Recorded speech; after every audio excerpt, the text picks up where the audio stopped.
नमस्कार साथियों, आज हम लोग थोड़ा सा एक गंभीर विषय पर चर्चा करेंगे और ये विषय है कि क्या फ्रीडम और लिबर्टी में कोई फ़र्क है।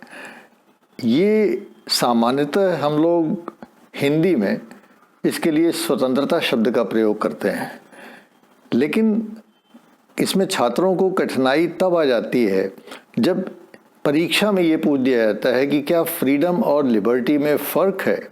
और इसका उदाहरण है आईएएस की जो 2017 की परीक्षा थी, जिसमें पॉलिटिकल साइंस के फर्स्ट पेपर में ये पूछा गया कि स्वतंत्रता में और मुक्ति में अर्थात फ्रीडम और लिबर्टी में क्या फ़र्क है। तो ऐसी स्थिति में हम छात्रों के लिए जानना बड़ा आवश्यक हो जाता है कि क्या फ्रीडम और लिबर्टी जिसके लिए दोनों के लिए हम लोग स्वतंत्रता शब्द का प्रयोग करते हैं, क्या वास्तव में ये उचित है या हमें ये समझने की ज़रूरत है कि ये दोनों शब्द अलग अलग इनके कुछ भाव हैं। आईएएस की परीक्षा में स्वतंत्रता के लिए, फ्रीडम के लिए स्वतंत्रता शब्द का प्रयोग किया गया और लिबर्टी के लिए मुक्ति का प्रयोग किया गया, मुक्ति शब्द का प्रयोग किया गया। आप जानते हैं कि भारत में मुक्ति को एक आध्यात्मिक शब्द के रूप में देखा जाता है और हम ये मानते हैं कि जब हमारी आत्मा शरीर को त्याग देती है तो हमको मुक्ति की तरफ मुक्ति का मार्ग मिलता है, अर्थात हमारी आत्मा मुक्त हो जाती है हमारे शरीर से।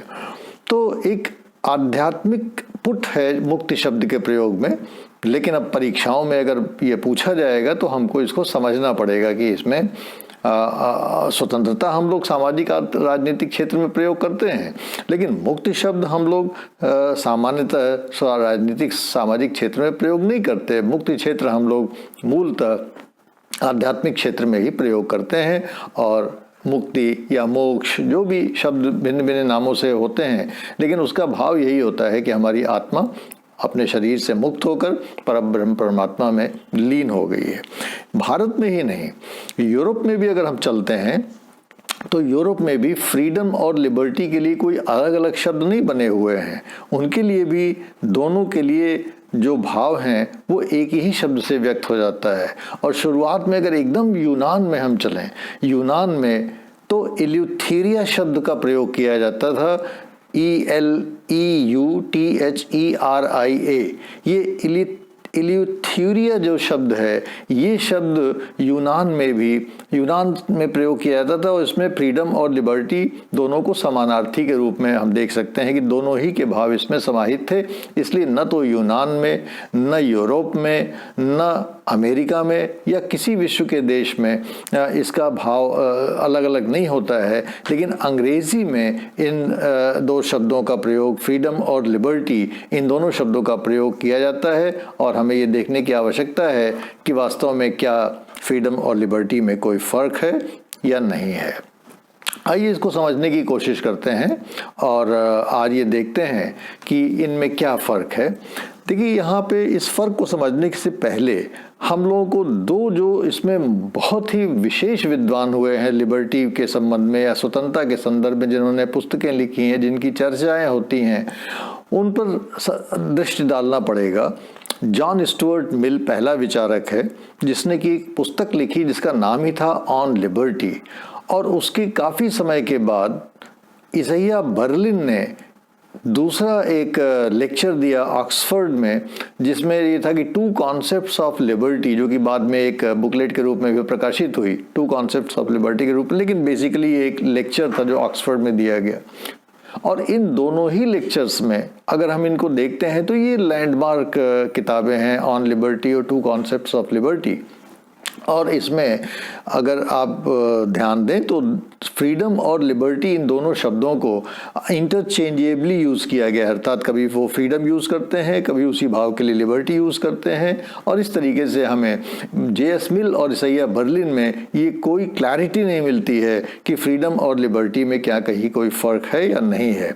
लेकिन एक तीसरा विचारक हैं जिनका कि बड़ा नाम है और जिनको कि आगे चल के हम लोग पढ़ेंगे उनके बारे में, और वो है हन्ना आरेंट। और हन्ना आरेंट ने ये एक अपवाद हैं और वो ये मानती हैं कि फ्रीडम और लिबर्टी ये दोनों अलग अलग शब्द हैं और इनके क्या भाव हैं, इनको उन्होंने हमें समझाने की कोशिश किया है। तो आज हम लोग इस पे देखते हैं कि किस तरीके से हन्ना आरेंट ने अपने इस डिस्टिंक्शन को, फ्रीडम और लिबर्टी को समझने का प्रयास किया, क्योंकि कोई तो आधार होना चाहिए आपके पास किसी अंतर को समझाने के लिए। तो हम लोग हन्ना आरेंट को आज आधार बनाते और समझते हैं कि उन्होंने कैसे इसमें डिस्टिंक्शन रखा है। हन्ना आरेंट ने एक पुस्तक लिखी ऑन रेवोल्यूशन, और ऑन रेवोल्यूशन में उन्होंने लिबर्टी और लिबरेशन को रिलेट किया है। इन दोनों शब्द अलग अलग हैं, लिबर्टी अलग है, लिबरेशन अलग है, लेकिन उन्होंने ये भाव यही रखा है कि लिबरेशन और लिबर्टी को उन्होंने एक तरह से समीकृत किया है और ये कहा है कि भाई लिबरेशन और फ्रीडम ये दोनों अलग अलग शब्द हैं, एक ही नहीं है। पहला तो डिस्टिंक्शन उन्होंने बिल्कुल क्लैरिटी अपनी रखी है कि ये दोनों शब्द अलग हैं, अलग भावों को व्यक्त करते हैं। और उनका ये कहना था कि लिबरेशन एक प्रारंभिक अवस्था है और लिबरेशन से जब हम आगे जाते हैं तो फ्रीडम उसके आगे की अवस्था है। अर्थात अगर हम कह सकते हैं कि लिबरेशन एक प्राइमरी चीज़ है तो आगे चल के फ्रीडम जो है एक सेकेंडरी या यूनिवर्सिटी लेवल की कोई चीज़ हुई, इस तरीके से अगर हम समझने का प्रयास करें। और जो उसमें मूल भाव था वो हन्ना आरेंट में भी यही है कि लिबरेशन जो है वो एक नेगेटिव या नकारात्मकता का उसमें बोध दिलाती है और जो फ्रीडम है वो एक सकारात्मकता का बोध उसमें हमको प्राप्त होता है।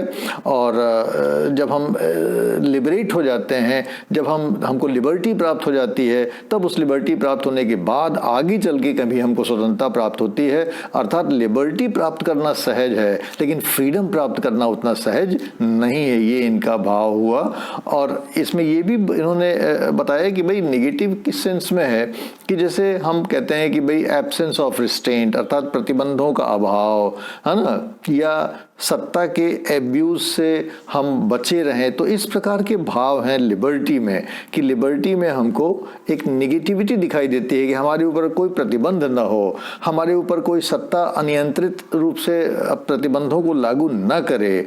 और इस तरीके से हाँ, अगर हमारे ऊपर ये प्रतिबंध नहीं है तो हम कह सकते हैं कि हमको कुछ लिबर्टीज प्राप्त हैं। और इस प्रकार से हम लिबर्टीज़ को प्राइवेटली भी इंजॉय कर सकते हैं, अगर और लोकतंत्र के बिना भी इंजॉय कर सकते हैं। हाँ, अवश्य अगर तानाशाही है तो हम लिबर्टी को नहीं इंजॉय करेंगे, लेकिन डेमोक्रेसी में हम अकेले रह के भी लिबर्टी को एक प्रकार से एंजॉय कर सकते हैं, ऐसा हन्ना आरेंट का मानना था। तो कैसे उन्होंने फ्रीडम को डिफाइन किया? लिबर्टी तो उन्होंने बता दिया कि लिबर्टी और फ्रीडम में अंतर है, लेकिन इन्होंने फ्रीडम को डिफाइन कैसे किया है? क्योंकि फ्रीडम वो मानते हैं कि लिबर्टी के आगे की चीज़ है। लिबर्टी तो प्रतिबंधों का अभाव हो गया, नकारात्मक हो गई, अकेले जीने वाली एक शैली हो गई जिसमें कि हमारे ऊपर कोई प्रतिबंध नहीं है, कोई अंकुश नहीं है। लेकिन फ्रीडम क्या है? अगर फ्रीडम लिबर्टी से आगे की चीज़ है तो वो आगे की चीज़ क्या है? ये हन्ना आरेंट में बहुत इंटरेस्टिंग है, वो हम सब लोगों को समझने की आवश्यकता है। उन्होंने जो सबसे इम्पॉर्टेंट चीज़ बताई है फ्रीडम के बारे में कि फ्रीडम का मतलब केवल ये नहीं कि साहब हमारे ऊपर कुछ प्रतिबंधों का अभाव हो जाए, बल्कि स्वतंत्रता का मतलब होता है कि हमको सामाजिक राजनीतिक जीवन में एक प्रकार से सहभागिता करने का अवसर मिलना चाहिए। जो फंडामेंटल नॉर्म है, केवल अभाव प्रतिबंधों का होना एक लिबर्टी हो सकती है, लेकिन हमारा एक पॉजिटिव रोल होना चाहिए सोसाइटी में। और वो पॉजिटिव रोल ये है कि हम बाकायदा सरकार के, समाज के हर प्रकार के क्रियाकलापों में सहभागिता कर सकें, ये सबसे इम्पॉर्टेंट है। और ये इसमें दो तीन चीज़ें जो उन्होंने खास तौर से बताई हैं कि स्वतंत्रता में क्या क्या होना चाहिए, सामाजिक राजनीतिक जीवन में सहभागिता के लिए जो दो तीन बहुत इम्पॉर्टेंट चीज़ें हैं, पहलू हैं, वो क्या होने चाहिए। उन्होंने ये कहा है कि एक तो हर व्यक्ति को ये अधिकार होना चाहिए कि वो कोई इनिशिएटिव ले सके या पहल कर सके। अर्थात अगर आपका कोई मन करता है कि आप किसी चीज़ का प्रोपेगेशन करें, कोई विचार प्रोपेगेट करें, कहीं मूवमेंट करें, कोई इनिशिएटिव लें, कोई समाज में रचनात्मकता की पहल करें आप, तो वो आपको करने का अधिकार होना चाहिए। और दूसरी चीज़ उसमें ये होना चाहिए कि ये सहज आपके अंदर इच्छा अगर पनपती है कि हाँ हमको ऐसा करने का मन कर रहा है, तो स्पॉन्टेनियसली आप उसको करने के लिए सक्षम हो। अर्थात ऐसा ना हो कि आपको किसी के अप्रूवल की आवश्यकता हो कि हाँ साहब कोई हमको आदेश दे, कोई हमको अनुमति दे तब हम ऐसा करें। हमारा मन कर रहा है ये करने का, ये क्रियाकलाप करने का, ये कानून बनवाने का, ये विरोध करने का, ये प्रदर्शन करने का, ऐसा भाषण देने का, लोगों से मिलने का, लोगों को एडवाइस करने का, लोगों के मनोविज्ञान को बदलने का, तो वो हमें ये अधिकार होना चाहिए। तो दूसरी चीज़ ये है, और यही अधिकार और सबको भी होना चाहिए। तो ये दूसरा दो चीज़ें। तीसरा चीज़ जो उन्होंने बताई वो ये बताई कि आपको समाज में स्वतंत्रता का मतलब ये है कि आप एक दूसरे व्यक्ति से अंतर संबंध स्थापित कर सकें। अर्थात ऐसा ना हो कि दूसरे व्यक्ति से मिलना जुलना आपका प्रतिबंधित हो जाए, दूसरे व्यक्ति से आप संकोच करें मिलने में। तो सही राजनीतिक जीवन का, सही स्वतंत्रता का मतलब है कि समाज में जिससे भी आप चाहें आपका इंटरेक्शन होना चाहिए और आपको अंतर संबंध स्थापित करने की स्थिति में आप हों, जिससे कि आप स्वयं अपना समाज का जो लक्ष्य है उसको निर्धारित करवाने में अपनी भूमिका निभा सके और लोगों की भी उसमें भूमिका को सुनिश्चित कर सकें, और लोगों के उसमें भी भूमिका को कैटलाइज कर सकें, उनको इंस्टिगेट कर सकें, उनको मोटिवेट कर सकें कि आप भी इसमें अपनी भूमिका निभाइए। और इस प्रकार से जो राजनीतिक जीवन है, जो गवर्नेंस, पार्टिसिपेशन इन गवर्नेंस है, वो सबसे ज़्यादा इम्पॉर्टेंट चीज़ है अकॉर्डिंग टू हन्ना अरेंट। तो इस प्रकार से हम देखते हैं कि हन्ना अरेंट ने लिबर्टी को रिस्ट्रिक्टेड नैरो सेंस में लिया है कि प्रतिबंधों का अभाव हो जाए, हमको कुछ अधिकार मिलें जिससे कि हमारे ऊपर कोई प्रतिबंध न लगे। लेकिन जो पॉजिटिविटी है कि I should be in a position to indulge into public affairs in public domain, और हम किसी से भी मिल सकें, कहीं भी मूव कर सकें, किसी से भी इन्फ्लुएंस कर सकें, किसी से भी बात कर सकें, किसी को भी क्वेश्चन कर सकें। तो ये तमाम जो मूवमेंट का, फिजिकल आइडिएटिव तमाम मूवमेंट का जो अधिकार है, जो आपकी पर्सनैलिटी से अंदर से कहीं निकलता है, जो आपको कुछ करने के लिए एक प्रकार से प्रेरित करता है, ये तमाम चीज़ों को उन्होंने स्वतंत्रता में समाहित किया है। और इसीलिए और हन्ना अरेंट का कहना है कि स्वतंत्रता बहुत सारे रूपों में हो सकती है, लेकिन उसका हाईएस्ट जो मैनिफेस्टेशन होता है, अर्थात सबसे बड़ी जो अभिव्यक्ति होती है, वो है राजनीतिक क्षेत्र में। अर्थात राजनीतिक क्षेत्र में आपको अगर काम करने का अधिकार नहीं है तो आप स्वतंत्र नहीं है। और ये राजनीतिक क्षेत्र में जब आप काम करते हैं तो आप एकाकी रह के काम नहीं कर सकते, तब आपको समाज में कलेक्टिवली काम करना पड़ेगा, सबके साथ काम करना है। राजनीतिक जीवन एकाकी जीवन नहीं हो सकता। राजनीति में तो आपको सबको साथ लेके चलना पड़ेगा, सबके साथ काम, शेयर्ड वे में काम करना पड़ेगा, सहभागी बनाना पड़ेगा और लोगों को अपने गतिविधियों में और क्रियाकलाप में। और हन्ना अरेंट का मानना है कि आज की आधुनिक युग की सबसे बड़ी जो त्रासदी है वो ये है कि फ्रीडम और पॉलिटिक्स को आज इसने सेपरेट कर दिया है। अर्थात आज फ्रीडम का मतलब होता है कि मैं जाके किसी किनारे में बैठ के जो मन करे वो करूं, वो साहब हमारी फ्रीडम है। No, Hannah Arendt says that is not freedom. That can be your liberty. Your freedom warrants to indulge into politics. The capacity to and capability to indulge into politics in public affairs, in public domain. तो ये जो politics में, राजनीति में हस्तक्षेप करने की, initiative लेने की आपकी इच्छा है, आपकी जो भावना है या आपकी जो क्षमता है, ये इसको वो बहुत महत्व देती है और कहती हैं कि यही असली स्वतंत्रता है और कोई स्वतंत्रता नहीं होती है। इसको हमें समझना चाहिए। उन्होंने निगेटिव फ्रीडम्स के बहुत सारे उदाहरण दिए हैं, लेकिन उन्होंने कहा है कि अर्थात जैसे हमको किसी को पढ़ाने की स्वतंत्रता है, ये एक निगेटिव फ्रीडम है ना। रिलीजन की स्वतंत्रता है, ये एक निगेटिव फ्रीडम है क्योंकि इस पर कोई प्रतिबंध नहीं है, पढ़ाने पे हमें कोई प्रतिबंध नहीं है, या इंटेलेक्चुअल एक्टिविटीज़ करने पे कोई ये सब एक प्रकार से बैठ के हम घर में आराम से कर रहे हैं। लेकिन according to Hannah Arendt this is not just freedom, this is your liberty. लेकिन आपकी फ्रीडम क्या है? Go to the public space, go to the public domain, meet the people, talk to them, influence them, get influenced and take a part in goal setting and goal getting। तो ये जो चीज़ है ये बहुत important है हन्ना aren't में। और उनका ये कहना है कि आज जो लिबर्टीज़ हैं, अगर हम कायदे से देखा जाए तो लिबर्टी को हम ये कह सकते हैं कि जितनी ज़्यादा हम लिबर्टी क्लेम करते हैं उतना ही हम लॉस ऑफ पॉलिटिकल सफ़र करते हैं और हमारा डीपोलिटिसाइजेशन ऑफ फ्रीडम होता है। क्योंकि लिबर्टीज हमको एकाकी जीवन की तरफ ले जाती हैं और फ्रीडम हमको सामाजिक जीवन की तरफ ले जाती है। ये आपको समझ में अगर बात आ गई कि लिबर्टी से हम एकाकी जीवन को जीने के लिए सक्षम है कि जो हमारा मन करे वो हम करें, हमारे ऊपर कोई भाई प्रतिबंध न लगाए, लेकिन वो that is not freedom. Freedom means कि हम सामाजिक जीवन की तरफ बढ़ें, हम सामाजिकता की तरफ बढ़ें अकॉर्डिंग टू हन्ना अरेंट। ये मूल डिफरेंस है लिबर्टी में और फ्रीडम में। हालांकि मैं आपको ये चीज़ बता दूं कि वास्तव में कोई भी, जितने भी विचारक आप लेंगे या जितने भी अथॉरिटीज़ हैं फ्रीडम और लिबर्टी को, सब बिल्कुल कंफ्यूज्ड वे में यूज़ करते हैं और कोई क्लियर कट डिस्टिंक्शन मेंटेन करके आपको नहीं देगा कि भाई इन दोनों में क्या अर्थ है। इसलिए अगर आपको कोई लीक पकड़नी है कि वास्तव में लिबर्टी और फ्रीडम को कैसे डिफाइन किया जाए और कैसे उसको डिफ्रेंशिएट किया जाए, तो हमें हन्ना अरेंट के इस डिस्टिंक्शन को पकड़ना होगा और ये देखना होगा। और इसीलिए हन्ना अरेंट ने ये एग्जाम्पल दिया है कि यूनान में जैसे स्लेव हुआ करते थे और मास्टर्स हुआ करते थे, सिटीजन्स और स्लेव दो कैटेगरी थे। अरिस्टोटल ने स्लेवरी को डिफेंड किया इसीलिए, और उसने बताया है कि भाई जो स्लेव था he was not free, he was conditioned by the master. Master जो उसको इजाज़त देगा वही वो कर सकता है, और उसको इंटेलेक्चुअल एक्टिविटी करने की या पॉलिटिकल डोमेन में एक्टिविटी करने की कोई उसको अप्रूवल नहीं था, वो नहीं कर सकता था। और इसलिए स्लेव के लिए पॉसिबल नहीं था कि वो हर जगह मूव कर सके, वो आइडिया की जगत में मूव कर सके, वो एक्शन की जगत में मूव कर सके। लेकिन citizen was actually free because he could move in the political domain and he could participate in the process of governance.